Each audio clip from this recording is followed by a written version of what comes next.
Em Gênesis 8 diz assim, Gênesis capítulo 8 diz assim, lembrou-se Deus de Noé e de todo o animal e de toda a res que com ele estava na arca. E Deus fez passar um vento sobre a terra e aquietaram-se as águas.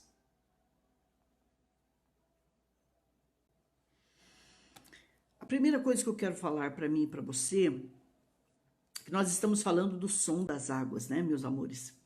Nós estamos falando das águas do Espírito, nós estamos falando do poder do Espírito Santo de Deus, nós estamos falando da presença desse Deus na minha vida e na tua. E eu tenho trazido para mim, para vocês, as águas como vida. Por quê, pastora? Porque, na minha opinião, né, Rose, um beijo, filha. Acontece coisas na vida da gente que a gente não sabe entender, mas a questão do dilúvio, o dilúvio aconteceu sobre toda a terra. O que foi o dilúvio, pastora? O dilúvio foi algo assim que é muito difícil de explicar. Por quê? Porque romperam-se as fontes embaixo, romperam as águas de cima, desceram, e aquele barco que Deus mandou um homem chamado Noé construir. E por que Deus mandou o dilúvio? Talvez você me pergunte isso. Porque o pecado do ser humano chegou a um tal nível que não tinha mais condições. Por quê, pastora? Porque quando a terra peca, tudo bem. Mas quando seres que eram celestiais caem na terra e pecam, aí é mais perigoso ainda. Então, se você me perguntar, pastora, por que essa terra ainda está em pé, ainda está em ordem, ainda está arrumada, eu te respondo, porque o céu está arrumado. Entende? Pastora, por que Deus não consome toda a terra? Porque a noiva de Jesus está na terra. Porque a igreja, gente, presta atenção, ela ainda está aqui. E porque a igreja ainda está aqui, entenda isso, o Espírito do Senhor ainda está aqui. Mas o antes-dilúvio aconteceu coisas gravíssimas. Como assim, pastora? Eu não quero entrar muito em detalhe, porque isso aqui é uma aula teológica e tem que ser mais em classe fechada. Mas o pecado do ser humano com anjos. Deu para entender? Não. Coisa muito séria. Por que aconteceu o dilúvio? Porque o pecado chegou a um nível, a uma altura, a uma profundidade, a uma densidade que ficou insuportável. Mas agora, o que me chama a atenção é que nessas densas trevas houve homens que, na minha opinião, foram exemplos de santidade. Quem, pastor? Me dá um exemplo antes disso. Noé. Antes de Noé, Enoque. A Bíblia diz que Enoque andou com Deus. A Bíblia diz, meus amores, que Enoque, ele desaparecia por um tempo. Para onde que ele estava? O anjo pegava ele assim. Uriel pegou o Noé, o Enoque, perdão. Anjos pegaram o Enoque como Uriel e o levou. Ele conheceu todas as fontes. Ele conheceu todas as nascentes. Ele entrou no céu. Pastora, mas ele foi um homem que morou nessa terra, habitou nessa terra. Mas ele escolheu, gente, presta atenção no que Deus quer falar essa tarde. Ele tomou uma atitude na vida dele de ser santo, Jana, de ser justo, de ser limpo. Vê se vocês me entendem. E mesmo depois que ele teve filhos, ele serviu a Deus. Ele andou com Deus. Pastor, cadê Enoque? Ele foi tão bom, ele foi tão sério, ele foi tão justo, ele foi tão limpo, meus amores, que Deus o tomou para si. Não, pastor, eu não estou entendendo. O Enoque, ele foi arrebatado. Ele foi levado para o Senhor. E ele viveu nesse lugar. As trevas eram maiores que hoje? Nossa, você não precisa nem ter dúvida. E depois vem Noé. E Noé foi de uma santidade, e vem Noé também, e Noé foi de uma santidade que vocês não têm noção. E Deus falou para Noé, constrói uma arca. Tanto de, usa betume, faz tudo direitinho. Deus falou para Noé, compartimento para esse tipo de animal, compartimento para esse tipo de animal, compartimento para esse tipo de animal. E o que vai entrar nessa arca, Senhor? Vai entrar 7 pares de cada tipo de animal, assim, assim, assim, assado. Como que Noé era visto na cidade dele? Vocês nunca se perguntaram? O louco, o fanático, o problemático, mas principalmente louco. Por quê? Porque entrava ano e saía ano e não havia dilúvio. Cadê o dilúvio, Noé? Deus falou que vai haver. Vocês não querem conhecer esse Deus? Vocês não querem se arrepender dos pecados, deixar os pecados, a nova vida e aceitá-lo verdadeiramente em vossos corações? Porque a arca, vai acontecer o dilúvio, a arca vai se fechar. Noé, você é doido. Noé, você é louco. Já não disseram isso muitas vezes para mim e para você? Cadê o seu Jesus que nunca volta? Cadê o seu Jesus que você diz que vai haver um arrebatamento e ele nunca vem te buscar? Mas a Bíblia diz que ele vem. A Bíblia diz que ele vem.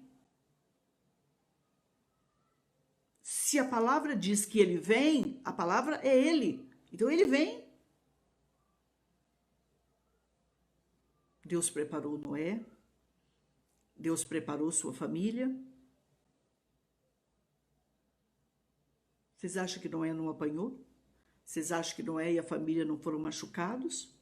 Por serem de Deus, meus amores, por crerem em Deus, por pregarem a palavra naquela época, pregador de justiça, e por construir aquela arca que Deus ordenou.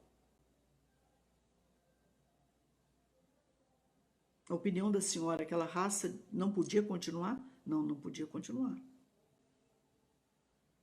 Não podia continuar. Era uma raça maligna. Mas dentro daquela raça, teve ungidos de Deus, teve escolhidos de Deus, e Deus não deixou de estar no meio deles. E os anjos não deixaram de estar no meio deles.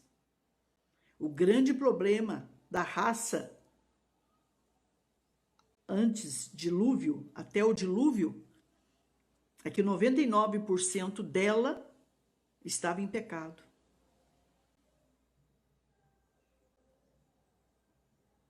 E seres que foram do céu caem e pecam nessa terra. E aí vira uma bagunça. Seres deformados em todos os sentidos. Eu não quero entrar em detalhes aqui porque é uma obra aberta, né? E de repente, o que acontece, pastor Solange? Deus manda eles entrarem na arca. Noé obedeceu. A família, na minha opinião, deve ter relutado, mas obedeceu. E os animais, pastora? Obedeceram. Tem um momento, irmãos, que Deus trata com eles, eles vão chegando e vão entrando na arca. E a chuva começa a cair. E de repente, a porta da arca se fecha. Deus fecha a porta da sua arca.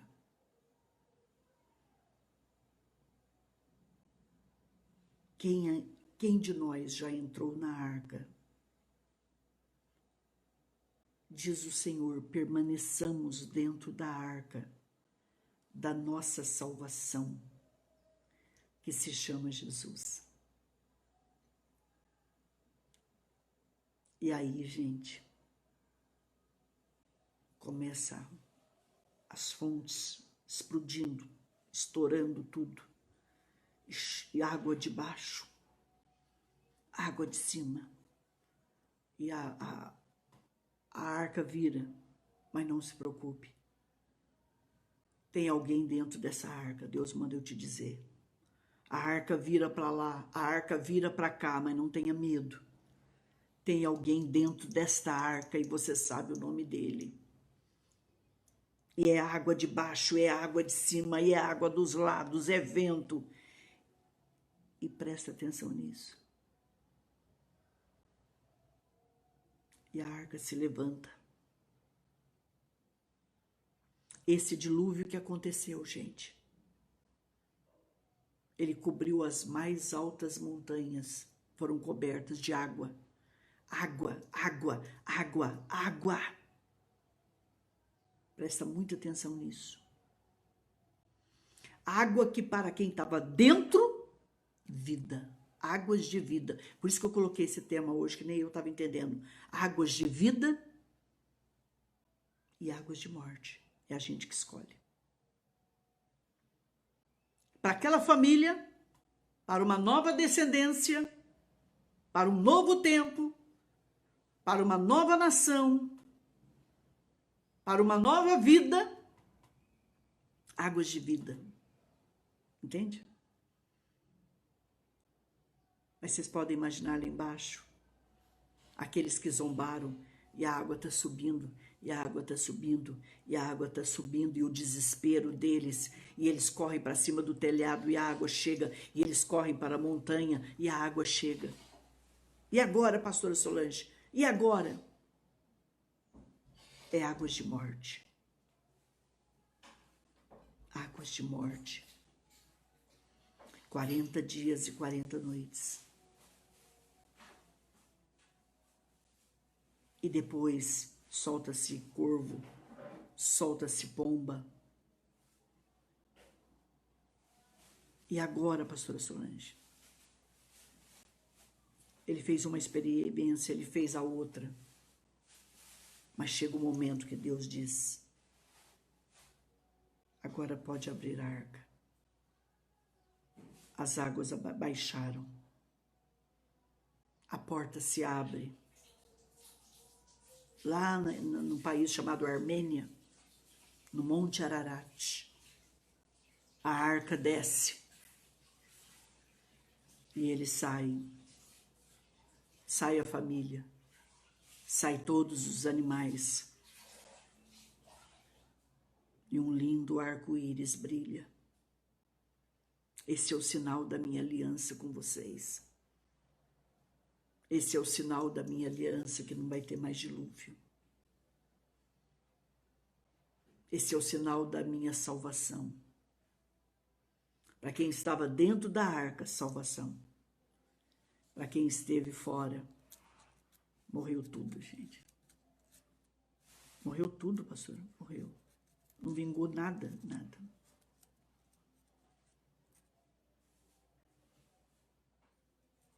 Eu acredito, que foi uma das coisas mais tristes de se ver, foi o dilúvio, eu imagino. Eu imagino.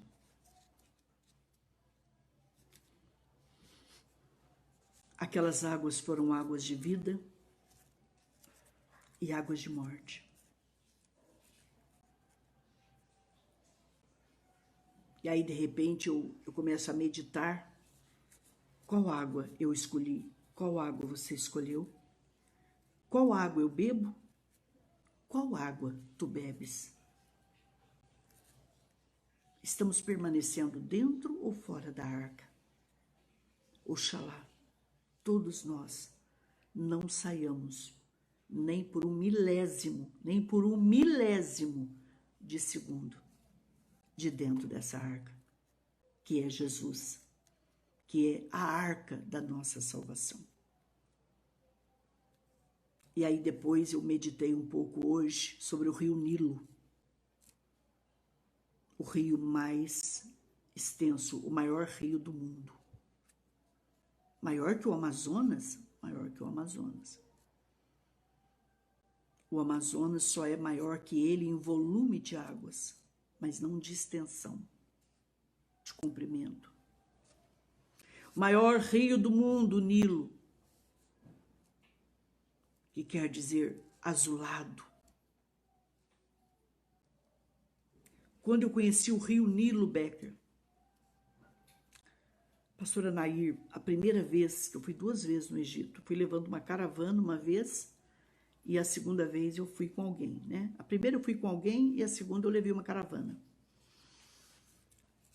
E a gente teve um jantar sobre o rio Nilo, um passeio de barco, entrou toda a nossa caravana, nos saudaram.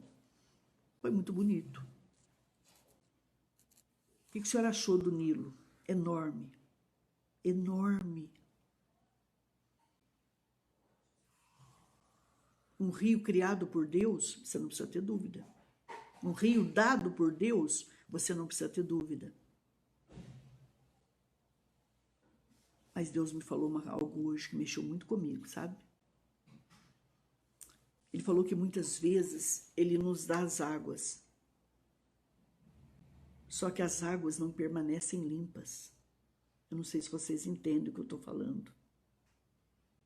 Por quê, pastora? Porque Deus cria os mares, Deus cria os rios, as cachoeiras, os riachos, os ribeirões, os poços, as minas, as fontes. E a gente dá ela, consagra ela para tantas outras coisas. O bom entendedor já me entendeu. Meus amores, esse rio foi consagrado a tantos deuses e eles faziam coisas terríveis nesse Nilo. E o significado dele era ele era águas densas, um escuro, um azulado bonito, mas em hebraico ele quer dizer, ele se chama Misraim, que é terra de magia. Quando eu desci no Egito, eu não vou mentir para vocês, eu senti assim uma escuridão.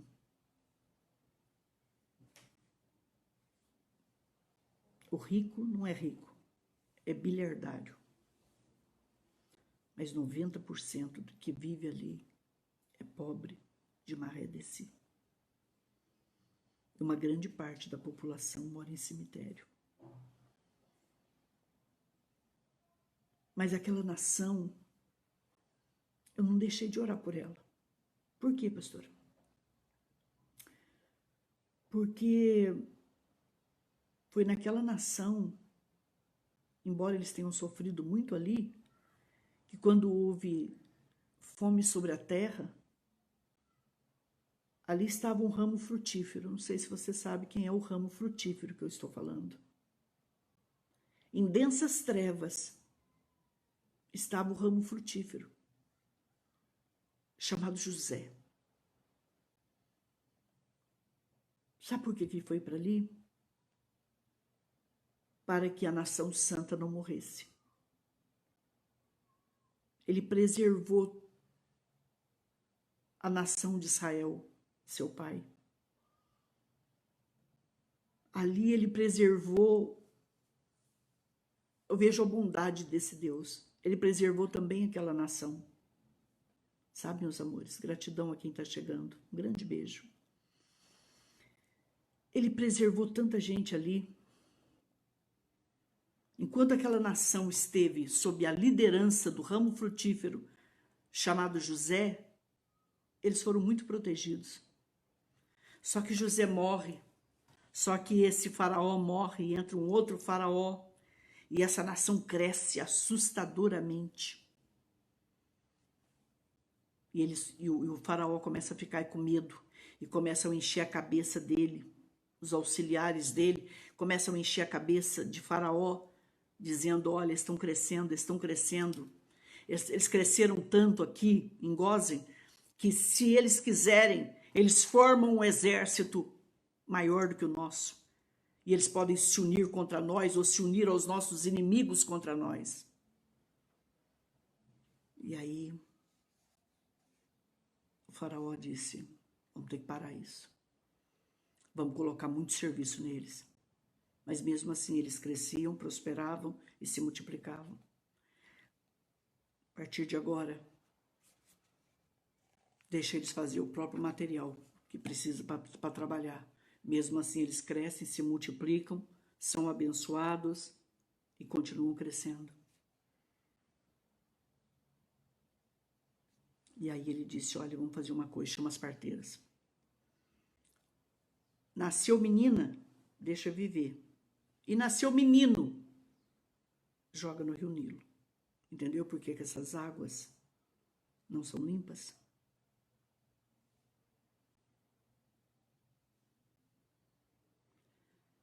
Entendeu por que o tema hoje é águas de vida e águas de morte? Você pode escolher. E aí, resultado, as parteiras saíram de lá, mas elas tinham temor a Deus. Tanto que elas cuidaram tanto do povo de Deus, que elas tiveram famílias depois. Deus as honrou. Aí o faraó manda chamar de volta. Escuta, eu não mandei você matar? Ela falou, não é, o senhor me mandou, mas acontece que elas são boas demais. Elas não precisam nem da gente. Quando a gente chega, o filho já nasceu, nasce rápido. Tem facilidade. Elas disseram assim. Não tem problema. Então vamos agora, vamos buscar todos os recém-nascidos e jogar no Nilo.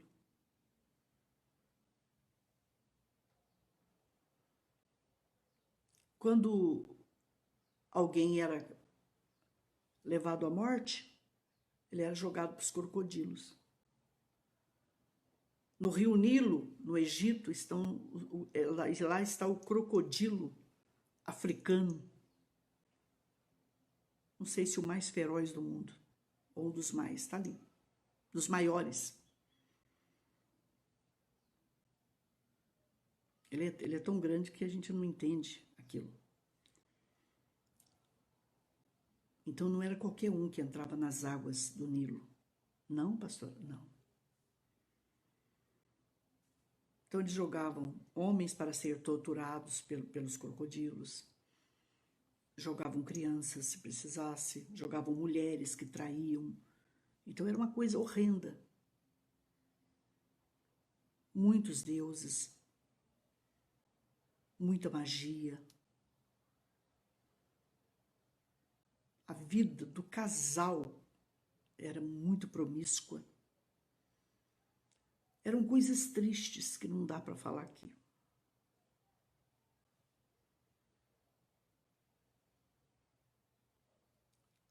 Mas é um povo bom, quando você chega lá, eles são hospitaleiros, sabe? Você se enche de misericórdia por eles e começa a orar por eles. Mas não são águas limpas. Espiritualmente, vê se vocês entendem o que eu estou falando. Às vezes a pessoa é boa, às vezes a pessoa é estudada. Eu conheci tanta gente, que eu não chego aos pés de conhecimento, de teologia, de um monte de coisa. Mas não é limpo. Não é limpa. Entende, não? Porque, não sei se vocês estão me entendendo. Se você vocês estão muito quietinhos. Se vocês estão me entendendo, faz assim alguma coisa, sobe um coraçãozinho aí. Porque para unção surtir um grande efeito na minha vida e na tua, olha aqui para mim. Isso aqui tem que ser limpo. Isso aqui tem que ser limpo. Quem está me entendendo? Isso aqui tem que ser limpo. É como se você pegasse uma água mineral puríssima e jogasse ela numa garrafa, né? Naquele garrafão, e ele está contaminado. Que judiação. Que perda. Como diz o mineiro, que dó, gente.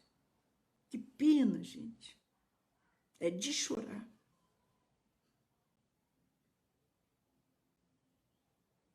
O que Deus está dizendo, que muita gente minha, que eu quero derramar águas preciosas, águas vivas, água limpa, água pura, água santa. Mas o reservatório não é bom. E ainda fica me perguntando por que eu passo por tanta luta. Por que eu passo por tanta tristeza? Por que eu passo por tanto choro, por tanta dor?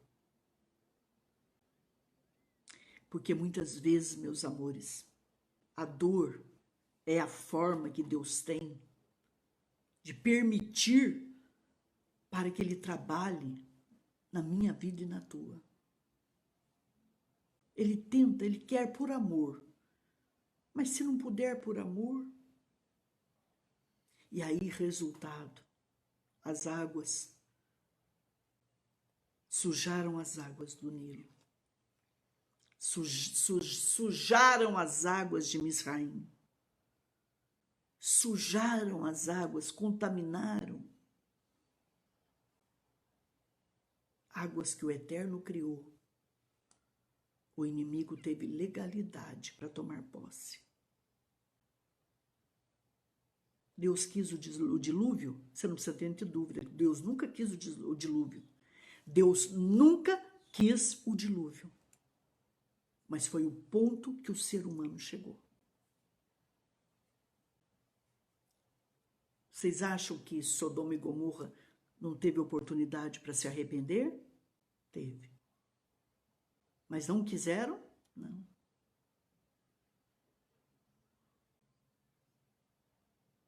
Deus é tão bom, gente. O Deus para mim que manda chuva para um justo e injusto, sol para o justo e injusto, que faz nascer para o justo e para o injusto, para o bom e para o mal, é um Deus de bondade, é um Deus bom demais da conta. Eu vou viver e não vou conseguir cantar as grandes vitórias de Deus, o amor de Deus, a justiça de Deus, a misericórdia de Deus, a bondade de Deus, a fidelidade de Deus, gente, a honestidade de Deus. Mas o que Deus está dizendo é o seguinte: não contamine as águas. Deus está dizendo que você é água mineral. E que junto dessas águas, o Senhor Espírito Santo vem como águas na minha vida e na tua vida também. Não desperdice isso.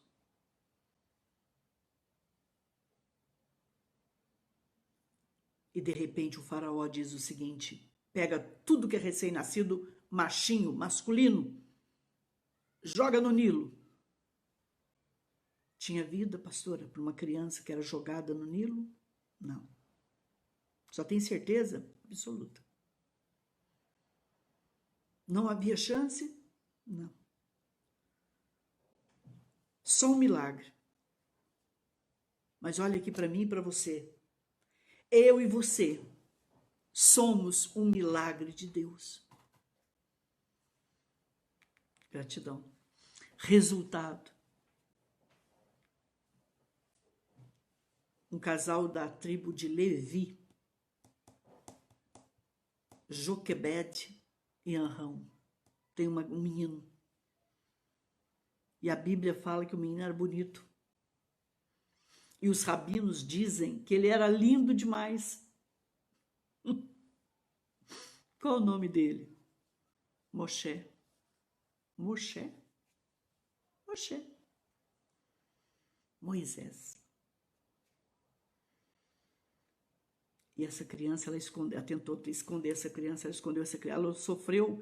Olha o que é uma mãe, né, gente? Ela sofreu, e escondeu essa criança por 3 meses.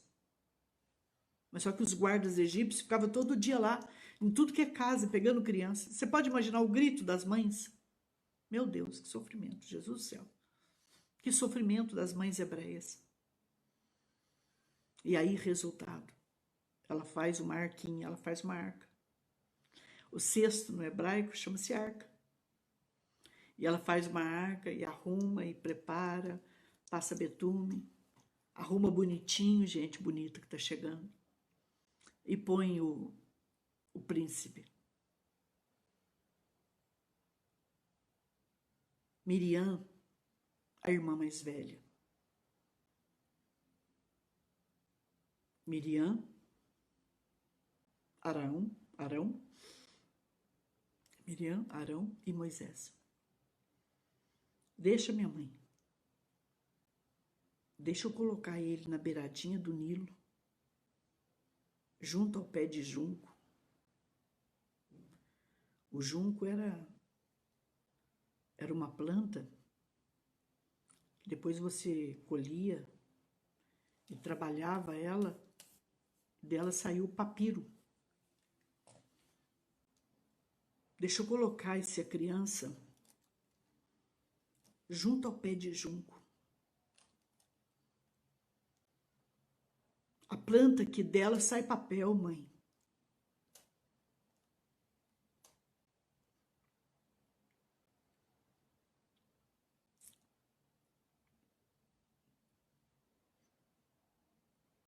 E eu fico com ele.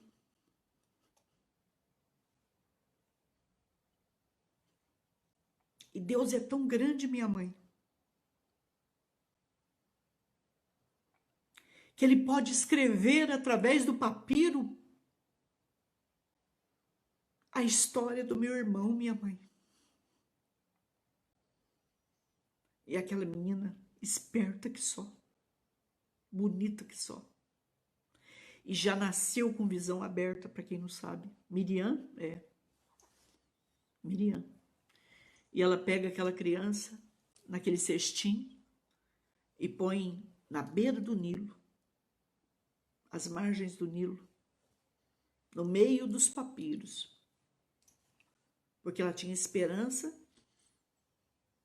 que ele indo por ali, ele corria menos risco. Eu creio que é isso.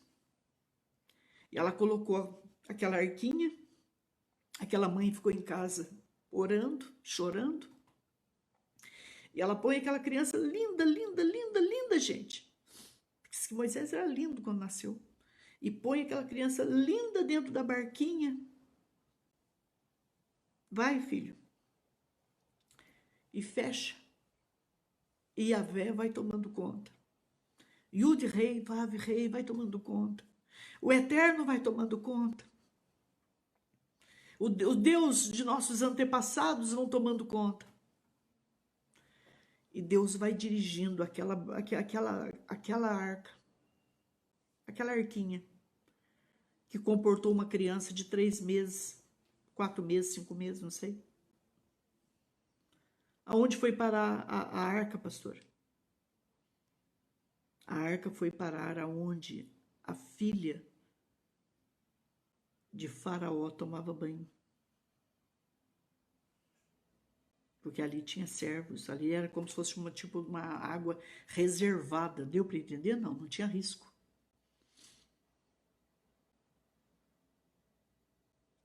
E de repente, a serva dela vê aquela coisa assim, e ela abre, e ela fala, e ela chama a princesa, e a princesa diz, é um hebreu. Mas ele é lindo demais. E ele chora para ela, ou ri para ela, eu não sei, acho que ele estava chorando. E ela abre a arca e vê aquela criança. E ela se apaixona por aquela criança. Aquelas águas Deus criou para ser águas para trazer vida. Mas naquele momento, infelizmente, se tornaram águas de morte para muitas crianças. Mas Deus falou: esse aqui não. Esse aqui eu tenho um propósito na vida dele. E a menina, muito esperta, falou assim para ela: olha, eu conheço uma mulher hebreia que ela tem leite, que ela está amamentando nesse momento. E ela pode amamentar ele. Você conhece? Conheço. Então vai buscar. Quem vem? Joquebede, a mãe dele verdadeira. É isso que Deus vai fazer nas nossas vidas. Eu tenho essa fé. Você tem leite? Tem. Cuida dele. Vou te pagar por isso, tá? Quando ele desmamar, você me traz ele. E foi assim que aconteceu. Se tornou príncipe no Egito. Conheceu todos os idiomas. Conheceu todos os países. Conheceu a medicina. Conheceu a arquitetura. De quem que o senhor está falando? Moisés. Um dos homens mais inteligentes, mais cultos, mais sábios, mais ungidos. Mas guarde isso que eu vou falar agora. Mais humilde. Ele tinha um defeito. Qual, pastor? Ele não conseguia falar direito, ele gaguejava. Se você for ver a estudar, você vai entender que toda pessoa que gagueja tem muita dificuldade demais. Ela ficou algo dentro dela mal arrumado. Mas o que ficou mal arrumado dentro de Moisés, Deus usou para arrumar a vida dele e a vida dos seus.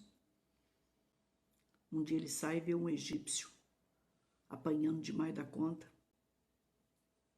Viu um hebreu apanhando de um egípcio, perdoa gente. Viu um hebreu, um irmão dele, apanhando de um egípcio demais da conta, e ele mata. E aí ele vai embora para Midian. 40 anos no Egito. 40 anos no deserto, como pastor sendo preparado por Deus. E depois, pastora, 40 anos como profeta. O homem que falou com Deus face a face. O profeta, o líder, o pastor, o legislador. Pastora, mas quem deu as leis foi Deus. Sim, e ele escreveu. E ele entendeu tintim por tintim. Você pode imaginar o nível de presença de Deus que ele tinha quando Deus lhe revelou o tabernáculo? Quando Deus lhe deu a Torá? Quando Deus o chamou em cima do monte? Quando Josué falou para ele: estou subindo com o Senhor, Deus falou para ele: até aqui ele fica, agora é você. Você sobe. Quando Deus se manifestou de uma maneira tão sobrenatural que o povo ficou assim e falou: não, a gente não quer ver mais nada, a gente não quer ouvir mais nada. Tudo que Deus te mandar fazer, Moisés, tudo que Deus nos mandar fazer através de você, a gente faz. O homem que Deus usou com prodígios, com milagres e com maravilhas. O homem mais humilde dessa terra, não sei se vocês sabem. O homem que nunca se sentiu a tal. Um homem limpo, um homem puro. O homem que o único pecado dele, Deus mandou ele conversar com a rocha, ele bate. Tem uma consequência. O homem que o inimigo procura o corpo dele até hoje.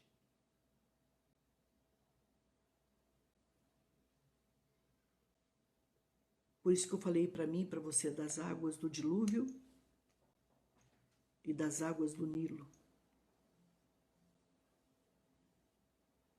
Qual é a lição que eu e você tiramos disso hoje?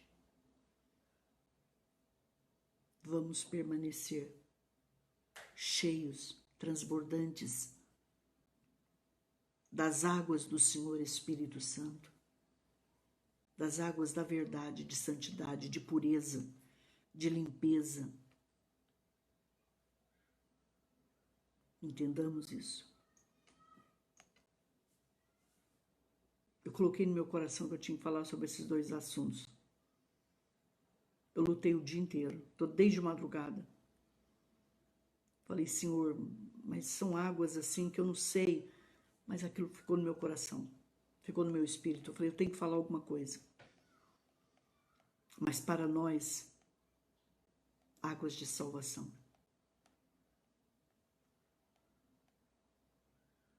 Quando a gente é de Deus, presta muita atenção no que eu vou falar para terminar. Preciso terminar, né, Gil?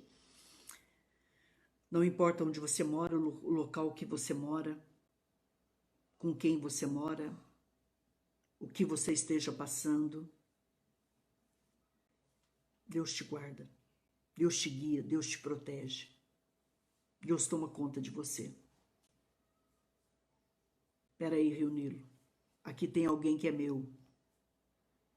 Espera aí, dilúvio. Esses aqui você não toca. Entendeu? Não.